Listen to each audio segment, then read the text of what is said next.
Emily's heart pounded like a war drum as the acrid smell of smoke clawed at her throat. Her small daughter Lily clung to her arm, trembling and sobbing.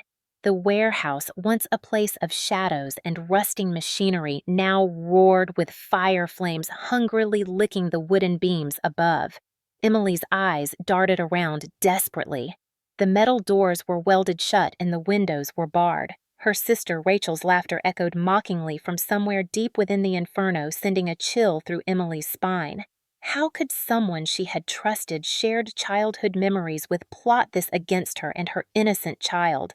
Every instinct screamed, "Run!" Yet there was nowhere to run. She tried the doors again, her fingers blistering from the heat. Smoke stung her eyes and choked her lungs. Lily whimpered, "Mommy, it's so hot I can't breathe." Emily pressed her face into her daughter's hair and swallowed the rising panic. She could not let her daughter die. Not like this. Her mind raced, retracing every argument, every warning Rachel had ever ignored. How had it escalated to this one heated conversation about the family inheritance? One moment of anger, and Rachel had snapped, showing a darkness Emily never thought possible. Emily remembered the text messages that morning, casual in tone, yet sinister in content. "Hope you and Lily enjoy the surprise tonight. Don't try to leave. I have everything under control." Now she understood. That was not a threat she could ignore. She was trapped, and Rachel was watching, anticipating every desperate move. Emily's hands shook as she yanked at a piece of rusted metal hanging from the ceiling, trying to create a wedge to pry the door open. Sparks flew, burning her skin, and a new wave of smoke forced her to cough violently. Lily screamed, panicking as the heat intensified. Emily wrapped her arms around Lily, covering her face, murmuring, "Stay with me, Lily. I will get us out. I promise." Tears streamed down Emily's face, blending with soot. But behind the terror, a fire ignited in her soul, a determination to survive and make Rachel face justice. She would not just escape. She would ensure her sister paid for this cruelty. Her mind flashed to the emergency exit plan she had memorized for the warehouse, a plan she thought she would never need. She counted the rows of crates, looking for a weak point in the wall.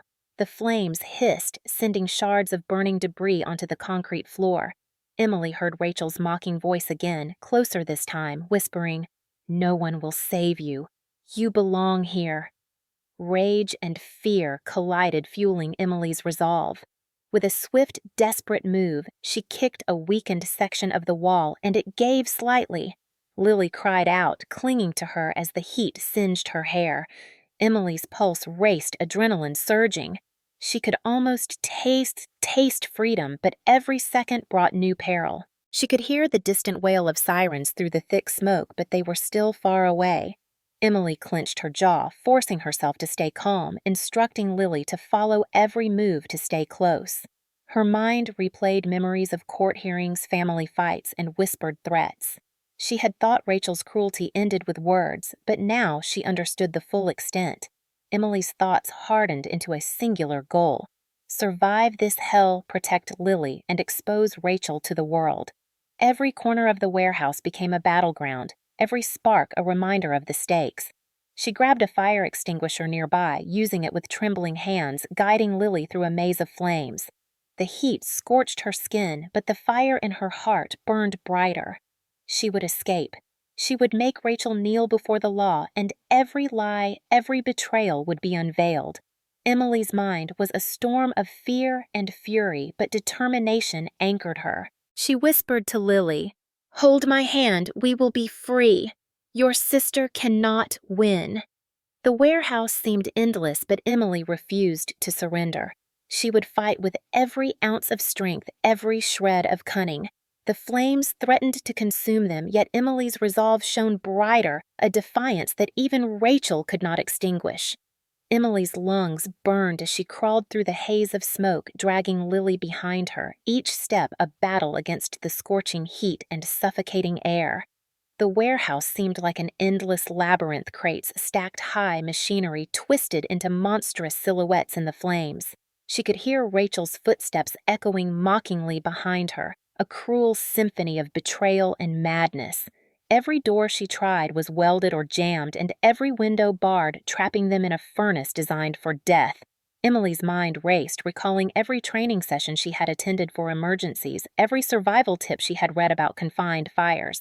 She assessed the layout of the warehouse in seconds, spotting a section of wall that looked rusted and weaker than the others.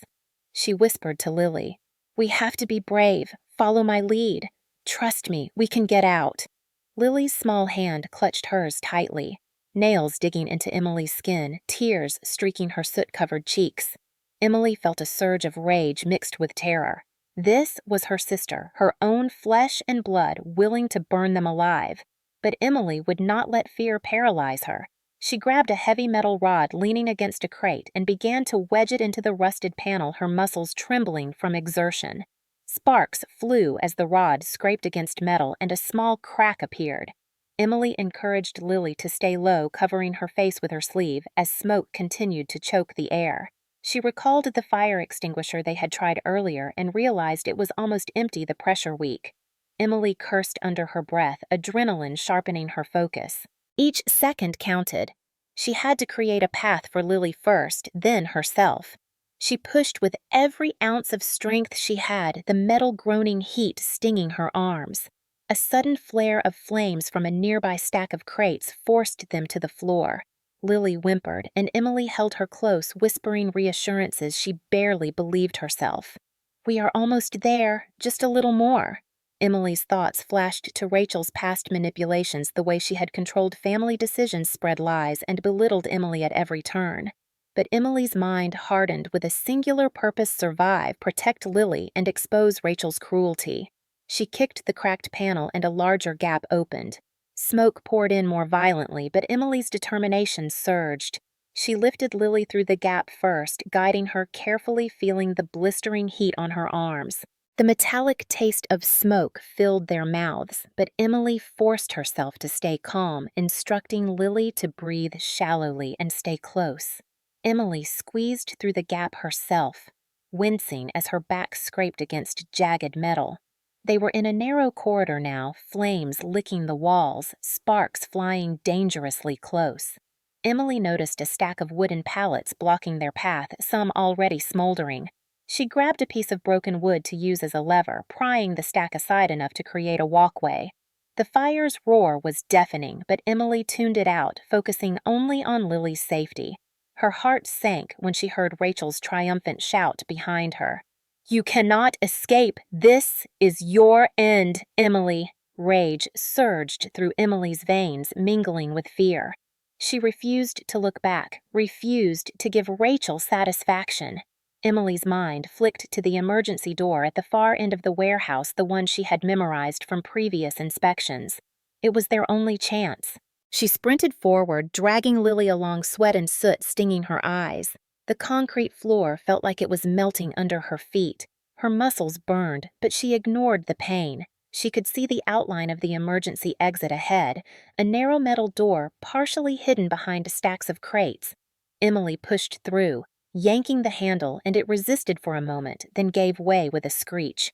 Fresh air hit her like a wave of salvation, and she pulled Lily outside, coughing violently, tears streaming down her face. The night air smelled of smoke and freedom. Fire trucks approached, sirens wailing, firefighters rushing into the inferno. Emily wrapped Lily in her arms, holding her close, the two of them shaking uncontrollably. Relief washed over her briefly, but the shadow of Rachel's betrayal lingered. Emily knew this was far from over. This escape was only the beginning. She needed proof witnesses and a plan to ensure Rachel faced justice. As the firefighters doused the remaining flames, Emily noticed a hidden security camera she had spotted during earlier warehouse visits. It might have recorded Rachel's actions. She made a mental note, her mind already shifting into strategy mode. Emily's internal monologue raced. She had survived Rachel's trap, but she could not let it happen again. She would gather evidence, call the authorities, and make Rachel accountable for every cruel intention. She recalled the whispered threats, the text messages, the malicious tone in Rachel's voice, and vowed to compile them all into an airtight case. She thought of the police report she would file, of the lawyers she would contact, and of the courtroom where Rachel would finally kneel before the law.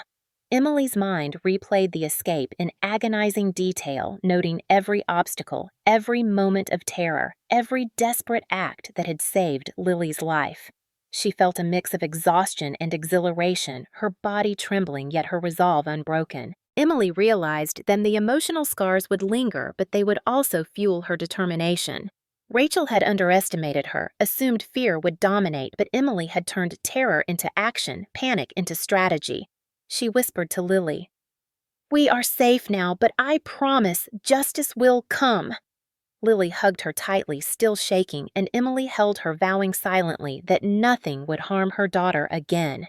Emily knew the next steps were crucial: collect evidence, witness testimonies, and legal strategy. The fire had tested her limits, but also revealed her inner strength, her ability to protect and fight back. The memory of Rachel's cruel smile in the burning warehouse would forever haunt her, but it would also be the fuel that ignited the pursuit of justice. Emily's internal monologue hardened into clarity, survive, expose, and triumph. This escape was not just physical. It was the first step in dismantling Rachel's control, revealing the full extent of her cruelty and ensuring accountability. Every bruise, every singed hair, every trembling moment would become part of the narrative she would present in court. Emily's mind traced the chain of events, carefully envisioning how she would recount each terrifying second, how the jury would feel the heat, the fear, and ultimately the triumph. She promised herself she would not falter.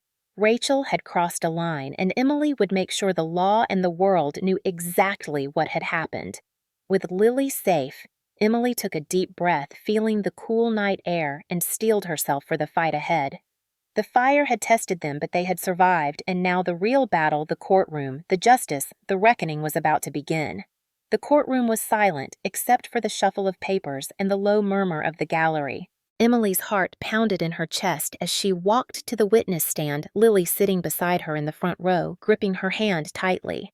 Every eye was on her, but she refused to show fear. Rachel sat across the room, her face a mask of arrogance.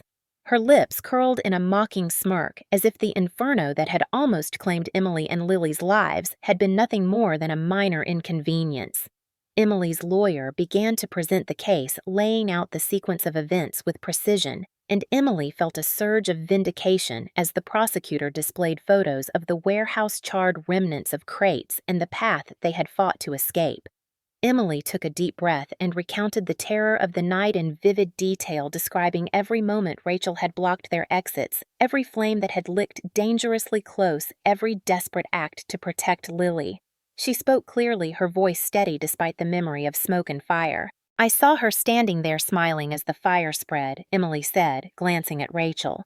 "She wanted us to die, and she thought she could control everything. But we survived. My daughter survived because I refused to give in to fear." The courtroom gasped, and Rachel's eyes flickered, betraying the first hint of fear she had shown since the incident. The attorney displayed the security footage Emily had spotted during the fire, showing Rachel opening the gas line and igniting the flame. The images were grainy but unmistakable. Emily felt a mixture of horror and relief, horror at what Rachel had tried to do, relief that justice was within reach. The defense attorney attempted to undermine Emily's testimony, claiming she had exaggerated, but Emily remained composed, countering every question with facts. The timeline of messages, witness statements, and physical evidence aligning perfectly. She could see the jury leaning forward, the disbelief in their eyes, the shock at Rachel's calculated cruelty. Every piece of evidence Emily had meticulously gathered was being presented in court, from the burned crates to Rachel's threatening texts, from witness accounts of Rachel's obsessive control over family decisions to the charred remnants of what had trapped them. Emily's mind flashed back to the night of the fire, the searing heat, Lily's terrified cries, the suffocating smoke, the desperation to find a way out. She channeled all of that fear and adrenaline into her testimony, making the jury feel every second, every terror, every heroic act she had undertaken. Rachel's smirk faltered further as the prosecution played audio recordings of her threats. Her voice calm yet menacing, proving intent beyond a shadow of a doubt. Emily's lawyer asked about Rachel's past behavior, instances of manipulation and psychological abuse. painting a clear picture of a pattern that had escalated to attempted murder. Emily described the meticulous preparation Rachel had made, how she had scouted the warehouse in advance, how she had jammed doors and barricaded windows, demonstrating forethought and malice. The jury listened intently, the gravity of Rachel's actions settling over the room. Emily recounted the moment she had found the rusted panel, the adrenaline-fueled courage it had taken to pry it open, the pain of pushing through flames to save Lily. She described every physical sensation, the searing heat, the sting of metal scraping her arms, the choking smoke, the pounding of her heart, but also every emotional beat, terror, desperation, rage, love for her daughter, and the unwavering determination to survive. Rachel tried to interject to argue that Emily's story was exaggerated, that she had not intended real harm. But Emily's lawyer skillfully blocked each attempt, maintaining the focus on irrefutable evidence. Emily's internal monologue revealed her mix of satisfaction and lingering trauma. She felt the weight of Rachel's betrayal, the pain of knowing someone so close had planned such harm, but she also felt empowerment, a clarity that justice was not just a concept, it was happening now in this courtroom. The prosecution then called upon the firefighter who had rescued them, who corroborated Emily's story, describing the hazardous conditions inside the warehouse, the blocked exits, and the dangerous flare-ups. Every detail aligned with Emily's testimony, leaving no room for doubt. The jury's faces reflected shocked disbelief and empathy, absorbing the magnitude of what had occurred. Emily's lawyer introduced the security footage once more, pointing out Rachel's movements, her deliberate actions to ignite the blaze, and her attempts to prevent escape. Emily watched Rachel's expression crumble under the scrutiny of evidence. The gallery murmured, some visibly emotional, connecting with Emily's courage and Rachel's callousness. Emily took a moment to glance at Lily, who squeezed her hand, eyes wide with admiration and relief. That small gesture strengthened Emily's resolve. She would ensure Rachel faced the full consequences of her actions. During cross-examination, Rachel's lawyer attempted to twist the narrative, suggesting Emily had provoked her, that there were familial tensions, and that her sister's actions had been reactive rather than premeditated. Emily countered calmly, referencing every threatening message, every prior manipulation, every documented act of control that Rachel had exhibited. The timeline was airtight. Emily's voice, steady and composed, detailed the methodical planning, the cold calculation, the danger, and the near-fatal consequences. The courtroom felt charged, every witness, every piece of evidence, every photograph, and every testimony stacking against Rachel. Emily's internal monologue highlighted her mix of anxiety and triumph. Each moment of tension, each pause from the jury, each gasp from the gallery reinforced that she had survived not just the fire, but the psychological manipulation, and that her meticulous preparation was paying off. Emily described the moment she and Lily had escaped through the rusted panel, every obstacle overcome, every second of terror, emphasizing her courage and resourcefulness. She made sure the jury felt the stakes, the fear, and the heroism, creating an emotional connection that statistics and evidence alone could never achieve. Rachel's face, once smug and impervious, now showed cracks, sweat on her forehead, a tremble in her hand, an unmistakable panic in her eyes. Emily realized the power had shifted. The courtroom was no longer Rachel's domain. Emily's lawyer summarized the sequence of events, connecting each piece of evidence to the deliberate intent behind Rachel's actions. Emily recalled each flashback she had internalized, every terror-filled night, every manipulation, and channeled it into clarity, showing the jury the pattern of abuse and the extremity of the crime. Witnesses for the prosecution reinforced the narrative from neighbors who had heard Rachel's threats to the firefighters' testimony of the warehouse conditions, all culminating in a compelling, irrefutable case. Emily's internal voice emphasized the contrast between fear and courage, terror and justice, helplessness and triumph. Every detail she had prepared, every recollection of the fire, every emotional beat was laid bare, creating a narrative the jury could feel viscerally. As closing arguments approached, Emily felt a weight lift the hours of tension, giving way to a sense of purpose fulfilled.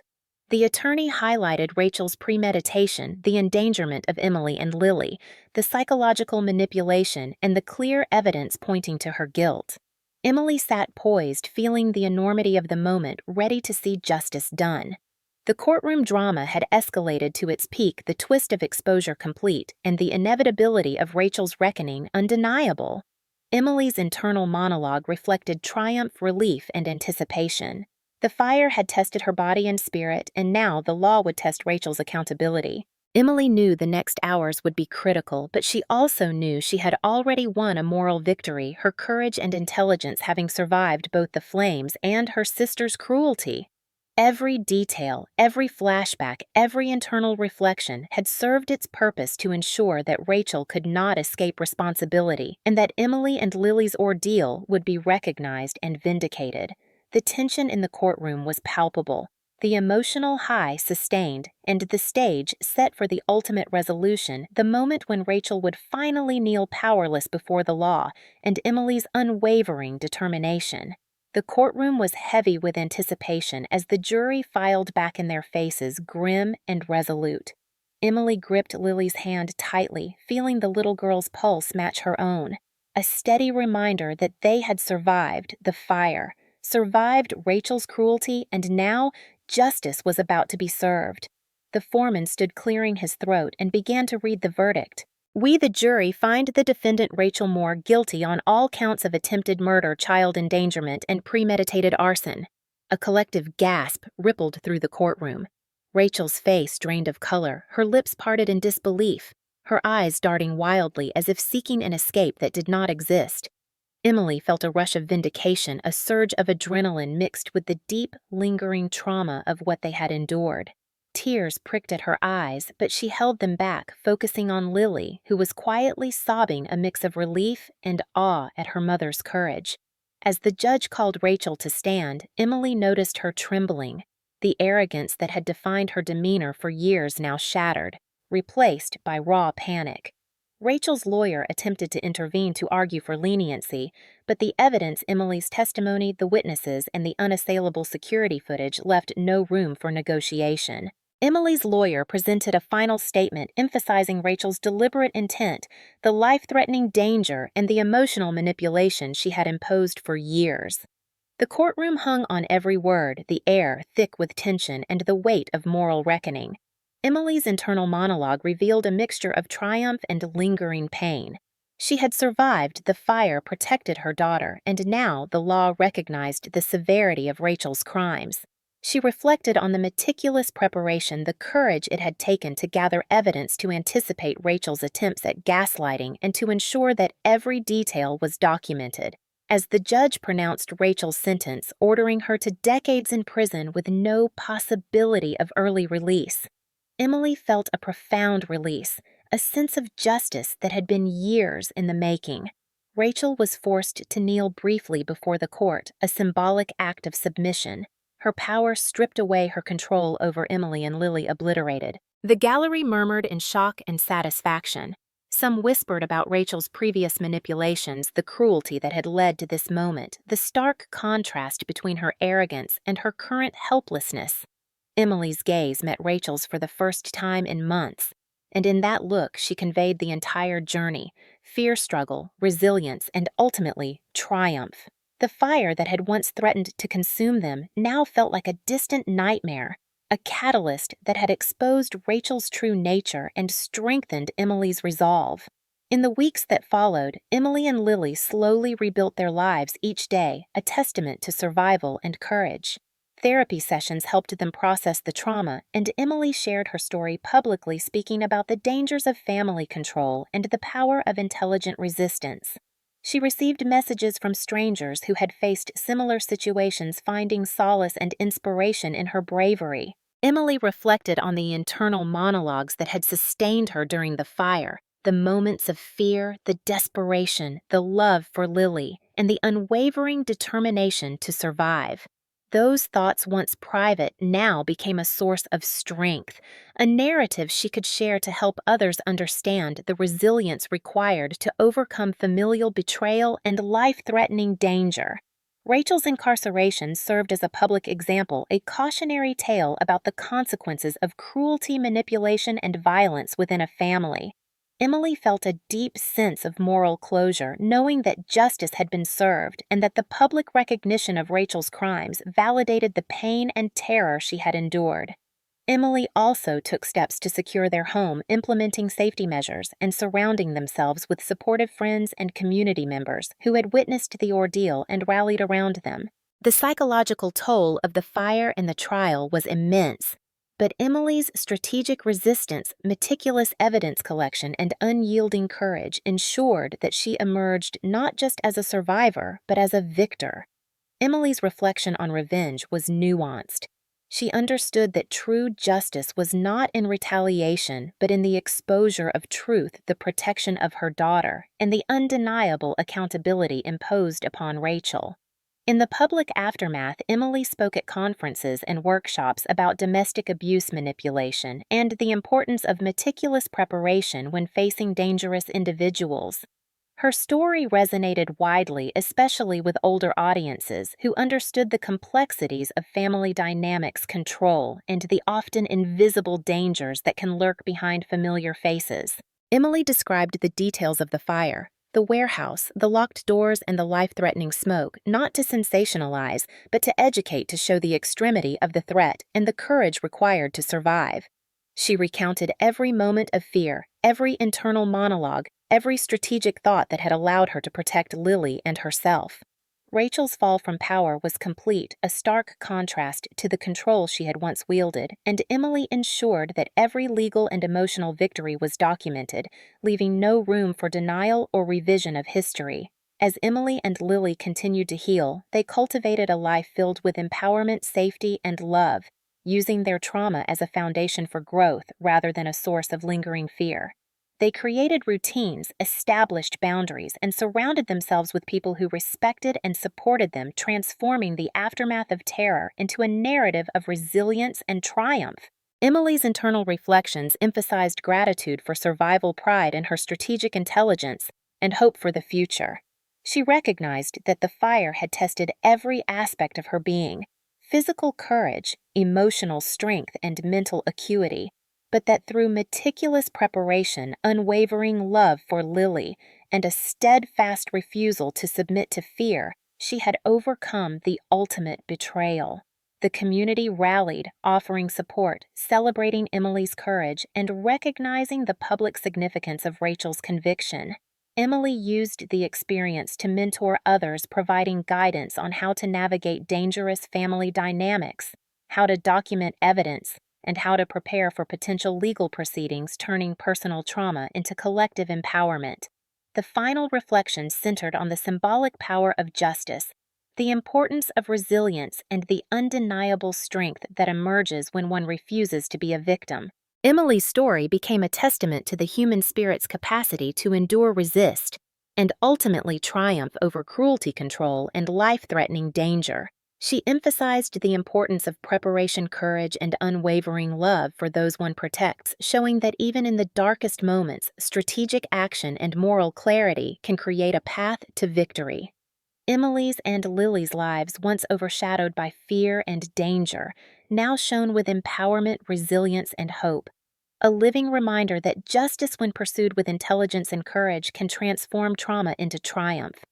As Emily sat alone in the quiet of her new home, the events of the fire and the courtroom replayed relentlessly in her mind, each memory sharpened by the trauma she and Lily had endured. She closed her eyes and was instantly transported back to the day Rachel had first shown her true colors, a casual cruelty that had escalated into life-threatening obsession. She remembered the dinner party when Rachel had whispered to the guests that Emily was unfit to be a mother, her tone sly, her smile masking the malice behind it, and the confusion and hurt that had settled in Emily's chest, a subtle poison that she had initially dismissed as sibling rivalry. That evening's humiliation had stung deeply, planting seeds of doubt and fear that would later erupt into terror when Rachel's actions escalated to trapping them in the burning warehouse. Emily's internal monologue revisited each step of Rachel's manipulation, the calculated emotional isolation, the undermining of her confidence, the gaslighting from their parents, who subtly encouraged Rachel's cruelty, all of which had left Emily questioning her own judgment, yet strengthening her resolve to protect Lily at any cost. In another flashback, Emily recalled the weeks leading up to the fire when Rachel had begun systematically cutting off their support, intercepting phone calls, and lurking near their home to monitor them, an omnipresent threat that made every decision fraught with danger. She had meticulously documented each encounter, each text message, each suspicious visit, knowing that the evidence would be crucial if Rachel ever crossed the line, but never fully anticipating the extremes Rachel would reach. The memory of the warehouse itself was seared into her mind, the oppressive heat, the thick black smoke, the suffocating panic, and the moment when Emily realized that escape would not come easily.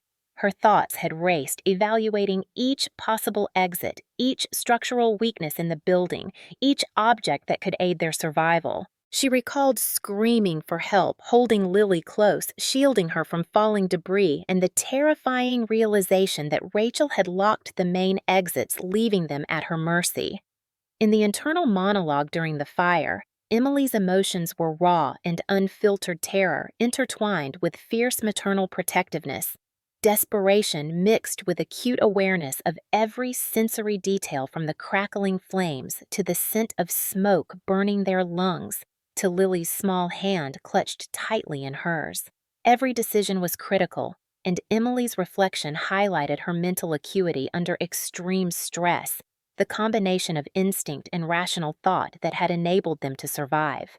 The flashbacks also explored the broader context of their family dynamics, emphasizing the toxic patterns that had allowed Rachel's behavior to escalate unchecked, the silent complicity of their parents, and the social pressures that had initially kept Emily silent. These memories deepened the audience's understanding of Emily's courage, showing that her actions were not spontaneous heroism, but the culmination of years of careful observation, planning, and psychological resilience. The refinement of these flashbacks included moments of self-doubt, fear, and grief, balanced with glimpses of hope and determination to maintain the emotional cadence that keeps the audience engaged. Emily's internal monologues also revealed her contemplation of justice, revenge, and morality, considering how best to ensure accountability without allowing hatred to dictate her actions. She recalled strategizing with her lawyer, reviewing footage, and rehearsing her testimony, the anxiety of public scrutiny blending with the drive to expose Rachel fully. Each memory was layered with sensory detail and emotional depth, from the courtroom's tense air to the hushed whispers of the jury to the piercing gaze of Rachel as her crimes were laid bare. The refinement also emphasized the legal and procedural aspects, showing Emily's attention to detail and intelligence, reinforcing the story's theme of intelligent resistance and public retribution. The epilogue flashbacks were interwoven with reflections on healing and recovery, highlighting the steps Emily and Lily took to reclaim their lives, from therapy sessions to building new routines to establishing boundaries with remaining family members, all underscoring the ongoing impact of trauma and the resilience required to move forward. Emily's reflections included gratitude for survival, pride in her strategic thinking, and recognition of the importance of public accountability, reinforcing the narrative arc from victimhood to empowered triumph. By carefully layering flashbacks with internal monologue, the story achieved a continuous emotional resonance, ensuring that the audience could fully empathize with Emily's journey, understand the severity of the threats, and appreciate the intelligence and courage that facilitated justice. Each scene was calibrated to maintain tension, reveal character, and build anticipation for the courtroom climax, with flashbacks strategically placed to heighten suspense and deepen emotional engagement. The story's pacing allowed for breath between high-intensity moments, while the internal monologues kept the audience connected to Emily's perspective, providing insight into her fears, reasoning, and hopes. The refinement also included subtle foreshadowing hints of Rachel's escalation and the psychological impact of living under constant threat, all contributing to a narrative that felt both authentic and compelling. By the end, the story tied all elements together: the fire, the legal battle, the courtroom confrontation, and the aftermath, showing that the resolution was not only about survival, but about justice, public exposure, and moral reckoning. Emily's final reflections conveyed closure. triumph and ongoing vigilance, leaving the audience with a clear sense of the stakes, the consequences, and the resilience required to navigate and survive toxic family dynamics. The story maintained coherence with names and events consistently aligned with earlier sections, ensuring clarity, narrative flow, and emotional impact while fully respecting the psychological realism and strategic intelligence of Emily as a protagonist. The courtroom was silent except for the shuffle of papers and the occasional clearing of throats as Emily entered Lily clinging tightly to her side, the weight of the past weeks pressing down on her chest. Every eye seemed to watch them from the jury members to the attorneys. Yet her focus remained unbroken on Rachel, seated across the room, her posture rigid, but her smirk betraying the confidence she had carried into every prior encounter. Emily's heart pounded not with fear, but with the adrenaline of anticipation, the knowledge that after years of manipulation, lies, and terror, this moment would decide everything. The prosecution began by detailing the events leading to the fire, presenting timelines, photographs, and text messages that Emily had meticulously collected. Each piece of evidence was more damning than the last, including the surveillance footage showing Rachel entering the warehouse with a set of keys she should not have possessed. Her actions captured in cold, deliberate motion, leaving no room for doubt about premeditation. Emily's internal monologue reflected her mixture of satisfaction and anxiety, recalling the moment she had compiled the digital and physical proof, her fear of it being dismissed by her family, her careful strategizing to ensure credibility. As witnesses were called, each recollection of Rachel's behavior painted a picture of a woman consumed by jealousy and control, culminating in the fire that had nearly taken the lives of Emily and Lily. The fire investigator described the rapid spread of flames and the locked exits, emphasizing the intentionality of Rachel's actions, while Emily's own testimony provided a raw, emotional account of survival fear and courage. Her voice steady, despite the memory of smoke heat and panic that had threatened to overwhelm her. She recounted the seconds in which she had evaluated every escape route the moment Lily had screamed, and she had shielded her the crashing debris and the suffocating smoke that made each step a struggle between life and death. Rachel's attorney attempted to undermine her credibility, suggesting exaggeration, but Emily had anticipated these tactics, presenting corroborating evidence, witnesses who had observed Rachel's stalking behavior, and the physical scars, both visible and invisible, left on Emily and Lily. Each objection and cross-examination only heightened the tension, the courtroom becoming a stage for both emotional revelation and strategic battle with Emily's careful preparation, allowing her to respond calmly yet with the intensity of someone who had survived something unimaginable. Emily's internal monologue reflected on the moral complexity of revenge and justice, her thoughts oscillating between righteous anger and the desire to maintain integrity, ensuring that her testimony was compelling without descending into vitriol. The moment of confrontation arrived when Rachel was called to the stand, her confidence faltering as the judge laid out the evidence systematically, each piece a nail in the coffin of her carefully constructed deception. Emily observed Rachel's reactions minutely, the shifting gaze, the tightening jaw, the faltering smirk, and a wave of satisfaction washed over her as the reality of accountability began to settle in. During cross-examination, Rachel's deflection and gaslighting attempts failed under the weight of meticulous documentation. Emily's calm precision exposing every lie, every manipulative act, until Rachel's composure cracked, her voice trembling as she stammered under questioning, her earlier bravado replaced by palpable fear. The jury's expressions shifted subtly from curiosity to shock to understanding, reflecting the emotional arc of the narrative unfolding before them, each piece of evidence and each emotional testimony, reinforcing Emily's credibility and Rachel's culpability. At the climax of the courtroom drama, the judge addressed Rachel directly, the words heavy with consequence, emphasizing the severity of her actions, the endangerment of a child, and the premeditated nature of the attack, forcing Rachel to confront the reality she had tried so hard to escape.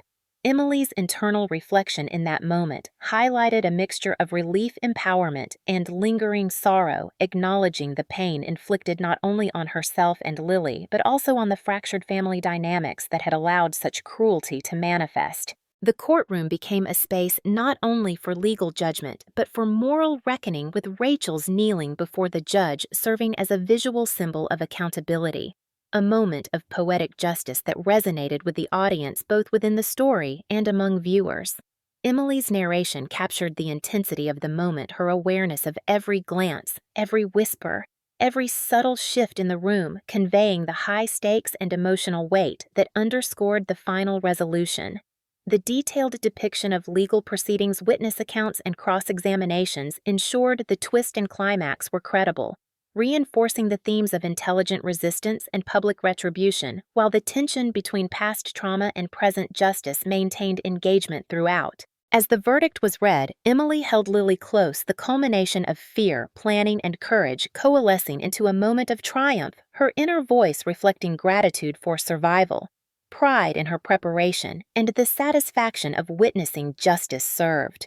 The courtroom scene, crafted with precise attention to emotional cadence, legal detail, and narrative tension, achieved a balance between shock relief and moral closure, leaving a lasting impression of both the terror endured and the power of resilience, ensuring that the audience's empathy and engagement remained at peak levels until the final verdict was delivered. Every element of the confrontation was designed to maintain a continuous emotional arc, blending high-stakes personal reflection, strategic intelligence, and public exposure, demonstrating the consequences of toxic family dynamics and the effectiveness of measured, well-planned resistance.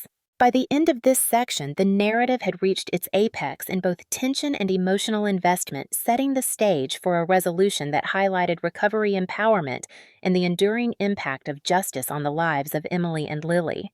The moment the verdict was announced, Emily felt a tidal wave of relief and vindication wash over her, the words, "Guilty on all counts," echoing in her ears, cementing the culmination of months of fear planning and meticulous documentation.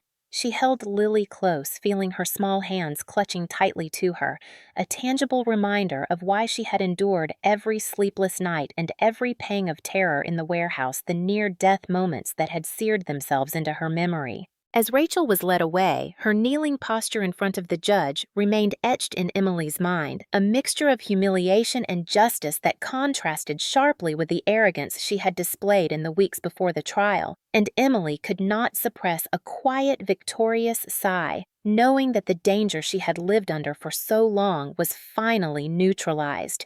The courtroom cleared, and Emily walked through the corridors with Lily by her side, absorbing the reality of freedom, the absence of looming threats that had dictated every action for months, reflecting internally on the emotional journey from terror to empowerment, the way her calculated resistance and unyielding persistence had transformed fear into actionable courage.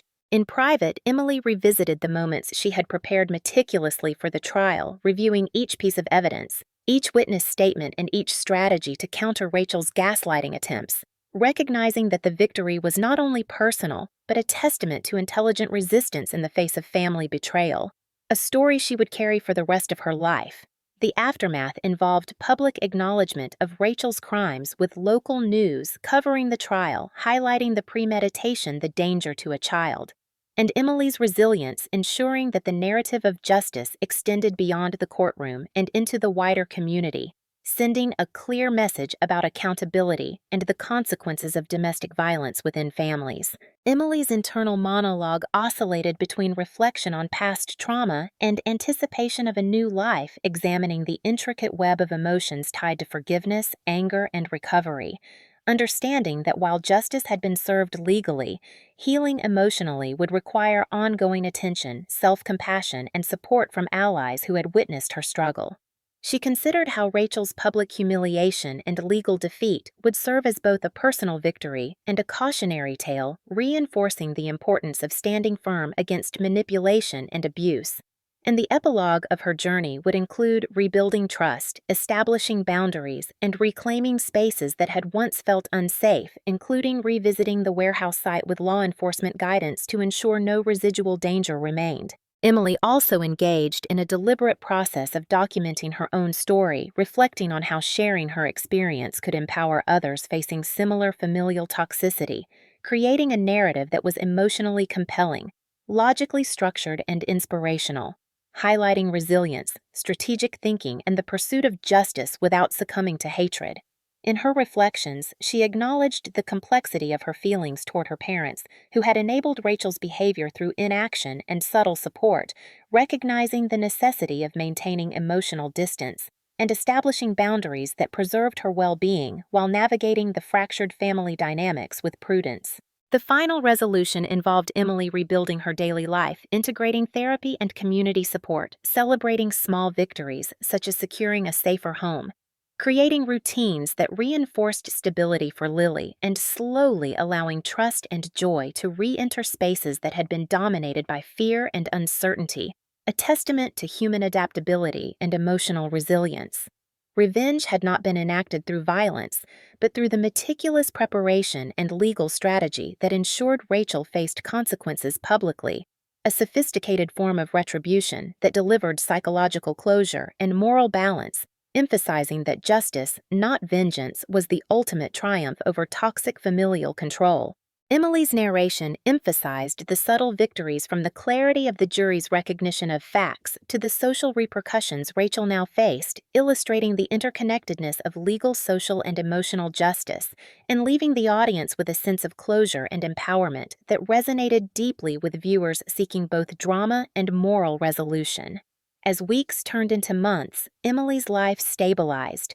She cultivated a nurturing environment for Lily, established healthy friendships, and pursued personal goals that had long been deferred under the shadow of Rachel's dominance, all while maintaining vigilance against residual toxicity, reinforcing the theme of intelligent resistance and strategic self-preservation. The epilogue closed with Emily reflecting on the transformation from a state of terror to one of empowerment, the public exposure of Rachel's crimes serving as a permanent reminder of the consequences of manipulation and control, and Emily's journey exemplifying courage, meticulous planning, and the reclamation of agency, ensuring that the story concluded with both emotional satisfaction and moral clarity, leaving a lasting impression of resilience, justice, and the triumph of strategic action over familial betrayal. Emily sat in the quiet of her new home, sunlight streaming through the windows, illuminating the space that finally felt safe.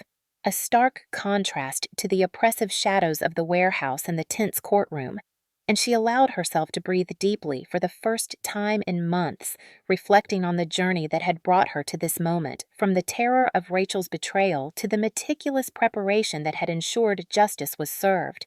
She held Lily close, feeling the steady rhythm of her daughter's heartbeat against her chest, a grounding reminder of why she had fought so hard, and the enormity of the ordeal gradually settled in, mixing relief with the lingering echoes of fear, anger, and disbelief at the extent of Rachel's cruelty. She thought back to the warehouse, the heat of the flames, the suffocating panic, and the way every second had demanded clarity and courage, marveling at how she had managed to maintain presence of mind under unimaginable pressure, and how those instincts, combined with careful planning and legal foresight, had transformed what could have been a tragedy into a story of survival and justice, a testament to the human capacity to navigate extreme danger with intelligence and resilience. In her reflections, Emily acknowledged the complexity of emotions toward her family, recognizing that forgiveness was not a requirement for healing, and that establishing boundaries, distancing from those who had enabled Rachel, and cultivating a supportive network were essential for rebuilding her life. She considered the lessons learned, the importance of vigilance, and the power of strategic action against manipulation and abuse, internalizing the experience as a guide for future decisions and as a source of strength that would inform her parenting and personal growth. The new beginning involved tangible changes, relocating to a safer neighborhood, creating routines that reinforced security and stability for Lily, and dedicating time to her own mental and emotional recovery through therapy, meditation, and purposeful reflection, each action reinforcing the theme of deliberate, intelligent resistance to past trauma and ensuring that her future would be defined by agency rather than fear. Emily also contemplated the broader impact of sharing her story, considering how public awareness could empower others facing similar situations, and the careful balance between vulnerability and strength in recounting personal experiences to a wider audience, recognizing that her journey could inspire courage, strategic thinking, and hope in those feeling trapped by toxic family dynamics. As she documented her experiences, Emily highlighted specific moments of triumph and tactical decision-making, ensuring the narrative conveyed both emotional authenticity and practical insight, illustrating the process of reclaiming control, setting boundaries, and pursuing justice without succumbing to bitterness or vengeance. A reflection of measured resilience that resonated deeply with viewers seeking both drama and empowerment. She revisited the courtroom memories, noting how the public exposure of Rachel's crimes had not only provided legal resolution, but also served as a moral lesson about accountability, and she reflected on how witnessing Rachel kneel in front of the judge had symbolized the ultimate reversal of power, a visual confirmation that calculated resistance and unwavering courage could triumph over manipulation and abuse. In quieter moments, Emily nurtured her relationship with Lily, engaging in everyday activities that once felt impossible under the shadow of fear, from bedtime stories and playful games to walks in the park and shared laughter each moment, reinforcing the safety, love, and normalcy that had been stolen by Rachel's actions, and each small victory solidifying the foundation for a future unburdened by the trauma of the past. The reflection extended to Emily's own growth, recognizing the emergence of newfound confidence, resilience, and strategic awareness qualities honed through navigating extreme adversity and now available to guide decisions, protect loved ones, and pursue personal ambitions, a transformation that underscored the long-term impact of surviving and thriving despite familial betrayal. Emily contemplated the symbolic significance of returning to normal routines, the power of reclaiming spaces, and the importance of rituals that reinforced autonomy and security, from reorganizing her home to establishing financial independence. All elements contributing to the narrative of a life reclaimed and a family restored to health and balance, guided by vigilance, wisdom, and the lessons of past hardship. The epilogue of her reflection was bittersweet awareness of the scars left by Rachel's actions, mingled with pride in the resilience she and Lily had demonstrated, in understanding that trauma could not be erased but could be transformed into strength, and a commitment to continue fostering environments of safety, love, and empowerment for herself, her daughter, and others who might look to her story as a source of courage and guidance. Emily's internal monologue concluded with a vision of the future. Clear-eyed and intentional, embracing opportunities, nurturing meaningful relationships, and establishing a legacy of strength, intelligence, and justice, ensuring that the story's impact extended beyond immediate events and into ongoing life lessons, a testament to the power of strategic resistance, emotional resilience, and the unwavering pursuit of safety and dignity for those who have suffered at the hands of toxic family members.